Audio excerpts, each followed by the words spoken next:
NBK helping hands ఇంకా ఫర్దర్గా ఇప్పుడు ఏం చేయబోతున్నారు? ఇప్పుడు 10th క్లాస్ ప్రణాళికలు ఏమైనా ఉన్నాయా? కొత్త ప్రణాళిక? ఇప్పుడు పద్మభూషణ్ వచ్చిన సందర్భంగా ఇప్పుడు 10th క్లాస్ పిల్లలకి గవర్నమెంట్ స్కూల్ పిల్లలకి మొత్తం అన్నయ్య గారితో 2-3 రోజుల్లో మాట్లాడి వాళ్ళకి ఏదన్నా ఎగ్జామినేషన్ సరిపడే మెటీరియల్స్ ఏదైనా ఒకటి ఇద్దాం అనుకుంటున్నాము. ఇంకా ఇప్పుడు క్యాన్సర్ చాలా ఎక్కువ రోజు రోజుకి పెరుగుతూ ఉంది. దాని మీద కొద్దిగా అన్ని మెయిన్ సెంటర్స్లో కొద్దిగా అవేర్నెస్ ప్రోగ్రామ్స్ కొద్దిగా కండక్ట్ చేద్దాం అనుకున్నాము. ఇంకా ఫ్యాన్స్లో ఎవరన్నా మరి కొద్దిగా ఎడ్యుకేషన్ ఏదైనా కొద్దిగా ఫైనాన్షియల్గా నీడ్ ఉండి కొద్దిగా వాళ్ళకి ఏదైనా ఇబ్బందులు ఉంటే వీలైనంతగా ఏదన్నా అన్నయ్యకి చెప్పి ఏదైనా వాళ్ళ కుటుంబంతో ఏమైనా హెల్ప్ చేద్దామని అట్లా. బట్ ఏదో సర్వీస్ బ్లడ్ డొనేషన్ ప్రోగ్రామ్స్ అయితే ఎప్పుడు జరుగుతూనే ఉంటాయి. సోషల్ యాక్టివిటీస్ ఎప్పుడు ఎక్కడో చోటు జరుగుతూనే ఉంటాయి. ఏ ఊర్లో వాళ్ళు సొంతంగా వాళ్ళు ఎవరి దగ్గర ఫండ్ తీసుకొని బ్యాంక్ అకౌంట్ కూడా లేదు దీనికి. ఇది ఫండ్ రైజింగ్ హెల్పింగ్ ఏమి లేదు, ఇంతవరకు ఎక్కడ వినలేదు. ఎన్బికే హెల్పింగ్ హ్యాండ్స్కి ఫండ్స్ ఇవ్వడం కానీ తీసుకోవడం కానీ ఫైనాన్స్ అసిస్టెన్స్ ఉండదు, లేదు, ఇంతవరకు వినిపించలేదు. ఎక్కడైనా సరే నేను ఒక సిస్టమ్ క్రియేట్ చేస్తా, అక్కడ కోఆర్డినేటర్స్ని పెడతా, వాళ్ళ శక్తికి మేర వాళ్ళు ఏం చేయగలరో అది చేయడము. ఏదైనా ఉంటే అన్నయ్య దృష్టి దగ్గర తీసుకుపోతే అన్నయ్య వాళ్ళకి ఏదైనా ఉంటే పాపం అన్ననే చేస్తూ ఉంటాడు. అన్ని మొత్తం బాలయ్య బాబు గారే చేస్తుంటారు. పర్సనల్గా ఏదైనా ఉందంటే డాక్టర్ సురేంద్ర సార్ చెప్తాము. సురేంద్ర సార్ కూడా పాపం ఏ టైంలో అయినా ఫ్యాన్స్కి ఏదైనా సమస్య ఉందంటే, మెడికల్ సమస్య ఏదైనా హాస్పిటల్ బసవతారకం హాస్పిటల్కి ఎమర్జెన్సీలో నైట్ టైం ఎప్పుడైనా అన్నయ్యని ఇబ్బంది పెట్టుకోకూడదు అనుకున్నప్పుడు ఆయన కాల్ చేసి మాట్లాడి సపోర్ట్గా ఆయన కూడా చేస్తూ ఉంటాడు. బాలకృష్ణ గారితో ఒక బెస్ట్ మెమరీ మీ జీవితంలో 86 నుంచి ఇప్పటి వరకు ది బెస్ట్ మెమరీ అంటే ఏముందంటే ఏం చెప్తారు? ఒక్కటే చెప్పండి. అంటే చాలా ఉన్నాయి. ఒకటైతే అన్నయ్య ఒక బర్త్డే నా బర్త్డే ఒకసారి నాకు సర్ప్రైజ్గా చేశాడు హిందూపూర్లో. నన్ను నా బర్త్డేకి కేక్ అన్నీ పెట్టించి ఆయన ముహూర్తం పెట్టి ఆ ముహూర్తానికి నన్ను కేక్ కట్ చేయించి బాగా తల మీద చేయబెట్టి బ్లెస్ ఇచ్చాడు. రీసెంట్గా 2024లో గెలిచిన తర్వాత హిందూపూర్ నుంచి బెంగళూరుకి వెళ్ళేటప్పుడు అన్నయ్యతో కలిసి జర్నీ చేసి దిగిన తర్వాత ఫస్ట్ టైం అన్నయ్యతో సెల్ఫీ తీసుకున్నాను. చాలా ఫోటోలు ఉన్నాయి మీవి, బట్ కాకపోతే నేను అది హ్యాట్రిక్ విజయం తర్వాత ఆ టైంలో ఆయన పక్కన ఉన్నాను కదా, ఆయనతో ఆ సెల్ఫీ నాకు ఒక ఇంకా ఎప్పటికీ. ఇంకొకసారి షూటింగ్ వెళ్ళినప్పుడు లయన్ సినిమా షూటింగ్లో ఉన్నాడు, అప్పుడు ఆ హెలికాప్టర్ సీన్ జరుగుతూ ఉంది. హెలికాప్టర్ సీన్ జరుగుతూ ఉంటే పిలిచి హెలికాప్టర్లో కూర్చోబెట్టుకొని ఒక రౌండ్ కొట్టి ఫోటో కూడా ఇచ్చాడు. ఎందుకు ఇవన్నీ చెప్పరు ఎక్కడ మీరు?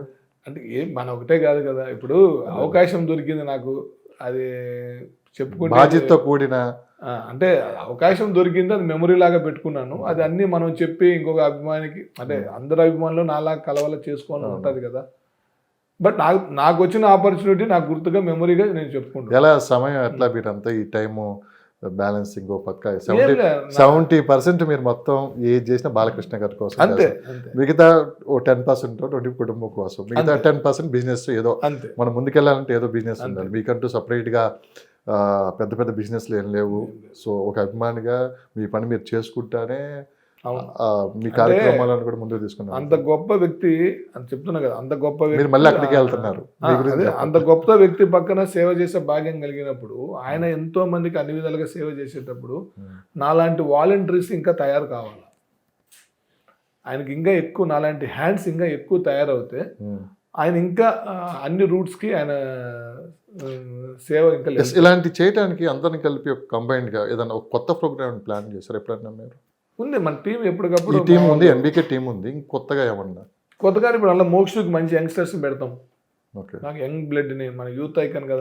మీరు యంగ్ బ్లడ్ కదా. ఇప్పుడు బాలకృష్ణ ఫ్యాన్స్, బాలయ్య బాబు ఫ్యాన్స్ ఎవరైనా యంగే. బాలయ్య బాబు ఎనర్జీ ఎట్లనో. ఏజ్ గురించి మాట్లాడద్దు, ఏజ్ అంటే ఒక నెంబర్ అంతే. ఏం సార్ అసలు డాన్స్లు కానీ డైలాగ్స్ కానీ అసలు ఒకసారి పవర్ఫుల్గా వస్తూ ఉంటాయి. కొన్ని చూస్తుంటే డాక్ మహారాజులో ఒక సీన్ గుర్రం పెంచి ఇలా వస్తుంటే చూసారా? అంతే కదా, గుర్రం అప్పుడు ద్వీపం ఆ టైంలోనే ఆదిత్య శ్రీశేష్ భైరవ ద్వీపంలోనే గుర్రాన్ని ఒక ఆట ఆడిస్తాడు. ఆయన ఏదైనా రియలే కదండి, రియల్. అసలు బాలయ్య మీకున్న బలం బలహీనత? బలం బాలయ్య, బలహీనత బాలయ్య. అంటే ఆయన గురించి మాట్లాడదామంటే మీ టీవీ ఛానళ్ళు సరిపో. ఇప్పుడు టైం కూడా దాదాపు గంటన్నర అయింది. ఇప్పటికి అదే మళ్ళీ మీరు మాట్లాడుతూనే ఉంటారు. ఇవన్నీ సరిపోవు, ఎందుకంటే చాలా ఆయనతో అనుబంధం ఇచ్చినాడు కదా. ఈ జన్మకు బాలయ్య బాబు అనంతపురంలో వేదిక జరిగింది. నా తరంలో మా సమక్షంలో ఒక ఫంక్షన్ జరిగింది. ఆ డాకు మహారాజ్ విజయోత్సవ వేడుక లైఫ్ లాంగ్. అసలు బాబీ రియల్గా హ్యాట్స్ ఆఫ్ బాబీ తమన్కి. అనంతపూర్ అంటేనే పాపం ప్రేమతో మా అనంతపూర్ జగన్ అని ప్రేమగా వచ్చారు. డయాస్ మీద కూడా నా గురించి ఒకసారి 2-3 ఒకసారి ఎగ్జాంపుల్ చెప్పారా అదంతా అక్కడ జరిగిన ప్రోగ్రామ్ గురించి? అసలు ఇంకా దానికి భారీ ఏర్పాట్లు అండి చేశాము. బట్ బాలయ్య బాబు గారిది ఇది ఒక్క పాయింట్ ఏంటంటే పాపం నెక్స్ట్ టైం మేము కండక్ట్ చేసేసరికి అన్నయ్య 2-3 సార్లు మాతో డబ్బు ఖర్చు పెట్టనీయకుండా ప్రోగ్రామ్ చేయమని చెప్పాడు. ఫస్ట్ టైం ఒకసారి క్యాన్సిల్ అయింది, ఇబ్బంది పడకుండా అసలు నాకు ఏమొద్దని. ఫస్ట్ టైం బాలకృష్ణ గారికి మేము రిసీవింగ్ చేసుకోకోకుండా గ్రాండ్ వెల్కమ్ చెప్పుకోకుండా వచ్చింది. అంత సాదాసీదాగా ఇది ఒక్కదానికి ఆయన లైఫ్లో వచ్చాడు. అసలు రానేలేదు ఎవరిని. ఒక వెహికల్, ఒక మనిషి, ఒక వెహికల్ అంతే. లేదంటే కూడా మళ్ళీ సెకండ్ టైం కూడా ఆయన చెప్పాక మేము డిసిప్లిన్ ఫాలో కావాల్సిందే. మాట ఇచ్చారు, మళ్ళీ వచ్చారు, సక్సెస్ అక్కడే. ఆయన మాట ఇచ్చారు, అయిపోయింది. సక్సెస్ సెలబ్రేషన్స్ ఆలోచించండి. బాగా జరిగింది. అసలు ఆయన చెప్పాడు కాబట్టి మేము ఆ డిసిప్లిన్ ఫాలో అయినాం. లేకపోతే నెక్స్ట్ టైం అయినా అదే రేంజ్ మేము అట్లే చేసేవాళ్ళమే. బట్ అద్భుతంగా జరిగింది, ఏం తక్కువ చేయలే. బట్ అన్ని క్రౌడ్స్లో ఒక చిన్న డిస్టర్బెన్స్ కూడా జరగలే. నిజంగా ఎస్పీ గారు, మా లోకల్ ఎమ్మెల్యే కూడా, ఆయన ఎమ్మెల్యే అయినప్పటికీ కూడా ఒక మాతో పాటు అభిమానులాగా 4-5 డేస్ అక్కడే ఉండి పనులు చేయించాడు. మొత్తం డిపార్ట్మెంట్, ప్రతి ఒక్కరు, మొత్తం మీడియా కానీ ప్రతి ఒక్కరు సపోర్ట్. అది అనంతపురంలో అంత వేల మంది ఫంక్షన్ చిన్న డిసిప్లైన్ లేకుండా జరగడం అనేది, అనంతపురం ప్రోగ్రామ్ చేసి మిగతా ఏరియాల్లో కూడా ఇప్పుడు మా ఎస్పీ గారిని అడిగి మీరు అంత ప్రోగ్రామ్ ఎట్లా సక్సెస్ చేశారని చెప్పి మా ఎస్పీ గారిని అడగాల్సి వస్తుంది. అంత బాగా చేశాడు ఆయన. మొత్తం ప్రతిదీ డయాగ్రామ్ చేసి ఎంత మెజర్మెంటు, ఎన్ని చైర్స్ పడతాయి, ఎంత మార్కెటింగ్ ఉండాలి, ఎంత ఫ్లో వస్తారు, ఫ్లోని ఎట్లా డివైడ్ చేయాలి, పార్కింగ్ ఎట్లా ఉండాలి, దగ్గరుండి చేయించాడు. శ్రేయస్ మీడియా కూడా చాలా అద్భుతంగా చేసింది. పద్మభూషణుడిగా ఇంకా బాలకృష్ణ గారు ఎలా కనిపించబోతున్నారు? ఒక అభిమానిగా మీరు ఇంకా ఏమి ఎక్స్పెక్ట్? అంతే, పద్మభూషణుడుగా అఖండ 2తో గ్లోబల్ మొత్తం గర్జిస్తున్నాడు, గ్లోబల్ లయన్. ఇంకా అఖండ 2తో మరో, మీకు మామూలు అఖండ పేరు చెప్తేనే పూనకాలు వస్తాయి. అంటే ఇది తాండవం ఉన్నాయి, చాలా తాండవం. అంటే అఖండ అప్పుడు అసలు ఈ అభిమానులు ఏ రూపంలో తమ అభిమానాన్ని చూపించారో నేను చూశాను.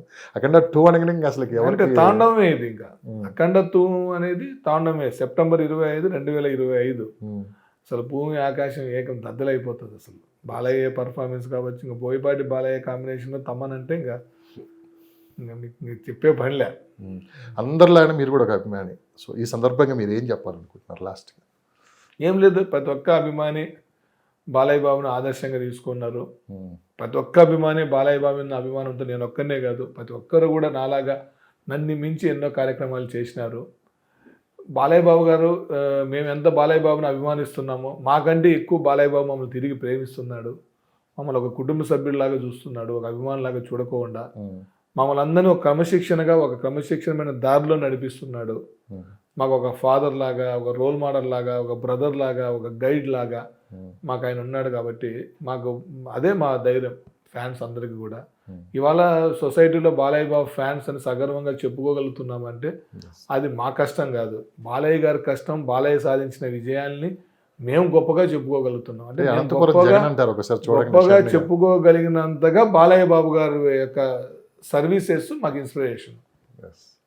అప్పుడప్పుడు అభిమానులు నాకు కనిపించినప్పుడు చాలా మంది ఉంటారు, అంటే మిమ్మల్ని కూడా ప్రేమించే వాళ్ళు చాలా మంది ఉంటారు. అనంతపురం జగన్ అని చెప్పి ఒకసారి దగ్గరికి వచ్చి ప్రేమించే వాళ్ళు ఉంటారు, కొద్దిగా సపోర్ట్ చేసేవాళ్ళు ఉంటారు. అందరూ అన్ని రకాల వాళ్ళు ఉంటారు. నేనైతే ఒకటే, నా బాధ్యతగా నేను చేస్తున్నది బాలయ్య బాబుకు ఒక బాధ్యతలాగా ఫీల్ అవుతున్నా.